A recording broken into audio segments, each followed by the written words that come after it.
Okay. Judy, can you tell me about a time that you needed your meditation skills?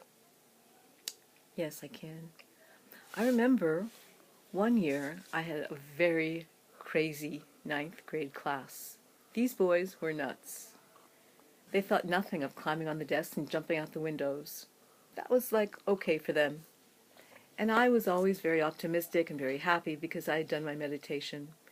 But one particular class, they were so impossible that I said, "Excuse me, boys, 1 second, please." And I sat down in the middle of the class. I put my hands in my lap. I said, "Excuse me, will I take a few minutes?" I closed my eyes and I did meditation right then and right there. I had to focus myself.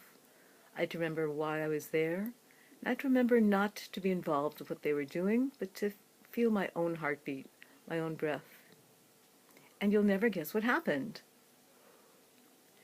They looked at me and said, "Judy, what are you doing? We want to learn how to do that too." And from that moment, I realized, oh, maybe I should be teaching my students something about meditation.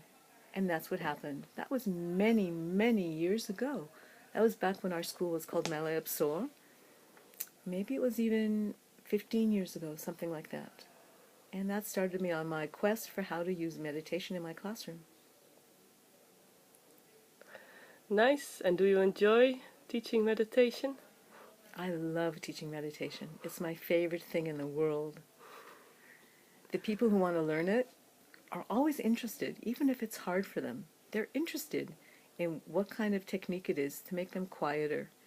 And they look at me and they say, "Whoa, how come you're so calm? How come you have so much patience?" They're interested. And I said, "Well, to tell you the truth, I think it's meditation that helps me." And they look at me and they're interested and they try and we discuss it.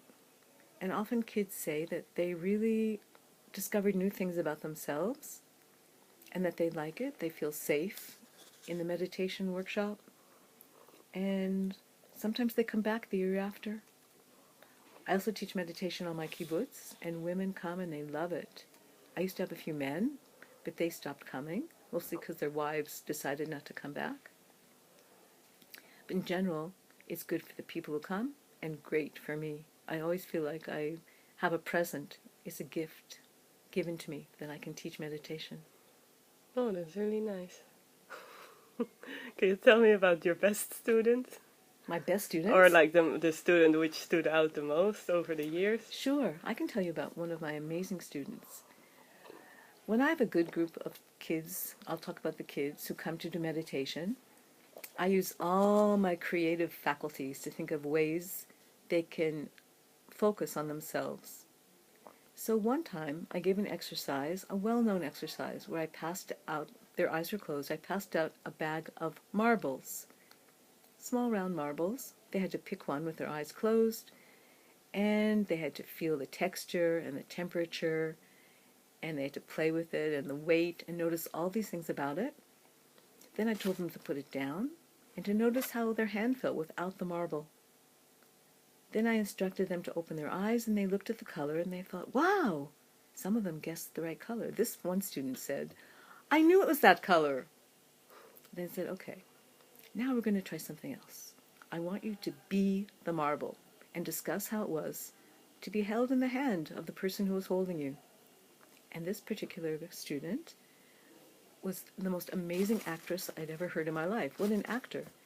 She got totally into the role of being the marble. Her voice was amazing, and she described how it was to be abused by someone holding her and rolling her and not asking permission, and she totally let herself get into the exercise.